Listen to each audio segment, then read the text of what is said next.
Let's talk about something that never makes the travel brochures: Hawaii. Paradise, Aloha spirit, hula girls, mai tais, but underneath the sunshine and the surfboards, there's something darker simmering. A tension, a growing divide, a silent frustration that most tourists will never hear about. But locals feel every single day. Today we're pulling back the curtain, because if you've ever visited Hawaii, or plan to, you need to hear this. This isn't just about manners. This is about culture, exploitation, sacred land, and a history people pretend never happened. Here are the top 7 things tourists do that locals secretly hate, and the unspoken reasons why. Number 7. Treating Hawaii like a theme park. You've seen it. Tourists hopping off the plane, taking selfies in the middle of the road, chasing sea turtles, climbing sacred sites, all with a GoPro strapped to their forehead. For them, Hawaii is a backdrop for their vacation story. But for locals, it's not a fantasy. It's home. It's sacred. Here's the part most people don't realize. Many of these attractions are ancestral burial grounds, or once were. So when someone walks barefoot across a rock wall thinking it's cute, they might be walking on iwi kupuna, the bones of ancestors. Imagine someone doing that in your backyard, at your grandma's grave. It's not just disrespectful, it's colonization in a Hawaiian shirt. Number 6. Ignoring local warnings and sacred protocols. Ever wonder why some places are said to be cursed? Locals aren't being superstitious. They're being protective. Protective of energies, of places that carry generations of mana or spiritual power. But every year a tourist ignores a kapu sign, takes a lava rock, or hikes into a restricted valley, and then ends up on the news, or in a viral rescue video. And some locals believe it's not just coincidence. They believe the land protects itself. That those who disrespect it are warned or removed. Not by people, by the land itself. And yet the cycle repeats, because tourists don't listen, and officials don't enforce, because money talks. And tourism is big money.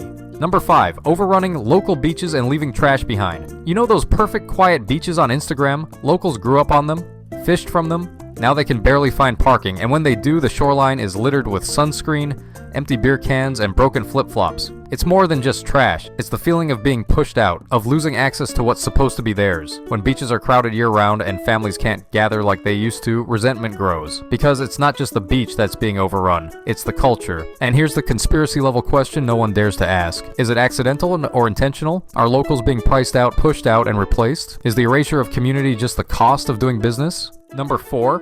Disrespecting Hawaiian culture for the gram. Let's talk about TikTok. Every week there's a new video, someone doing the hula wrong, mispronouncing Olelo Hawaii, or mocking pigeon like it's a joke. It's always just for fun, until the comments light up with locals calling it out. And then suddenly it's cancel culture. But what if it's deeper than that? What if the entire tourism machine is built on misrepresentation? From luau's with non-Hawaiians dancing Polynesian fusion, to resort activities that turn sacred traditions into sideshows. Culture becomes costume, and the history? Whitewashed. Because a real look at Hawaiian history would make tourists uncomfortable. And the industry can't have that. Number 3. Driving up the cost of living without even realizing it. When you buy a coffee in Waikik for $9, you might think, hey, that's just Hawaii. But what if I told you it wasn't always like this? Locals remember when plate lunch was $4, when you didn't need a second job just to survive. But now, thanks to Airbnb, luxury condos, and endless development for tourists, the cost of living has exploded, and many locals have to choose leave their homeland or drown in debt. Here's a question most visitors never ask. If you're here on vacation, who's taking care of you? The answer? People working 2 or 3 jobs. People who can't afford to live where they were born. People who smile and say aloha even when their heart is breaking. Number 2, acting like locals are staff, not people. This one's hard to hear, but real talk. Some tourists treat locals like background characters, like their only purpose is to carry bags, serve drinks, clean rooms, and smile. And it doesn't stop there. Ask any local who's worked in the service industry, they'll tell you about the entitlement, the disrespect, the assumptions. Some even think locals owe them hospitality because they spent money to be here. But here's a wild thought. Maybe, just maybe, Hawaiians didn't sign up to be your vacation host. Maybe they had an entire sovereign nation before it was overthrown and turned into a playground for the rich.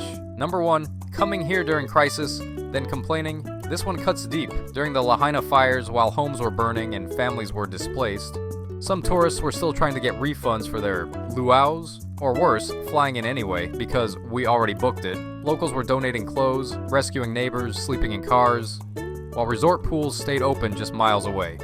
And here's where it gets heavy. Some believe these crises aren't just natural.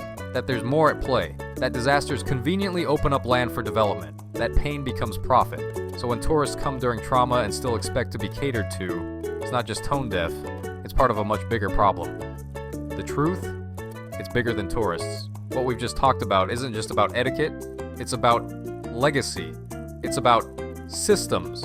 Because the more you look, the more you realize the things that tourists do are symptoms. The root cause? A system that values money over culture, convenience over community, and entertainment over truth. So what can you do? Start by listening, by learning, by respecting that Hawaii isn't yours. It's not an escape, it's someone's home. And maybe, just maybe, that's the kind of aloha that really matters.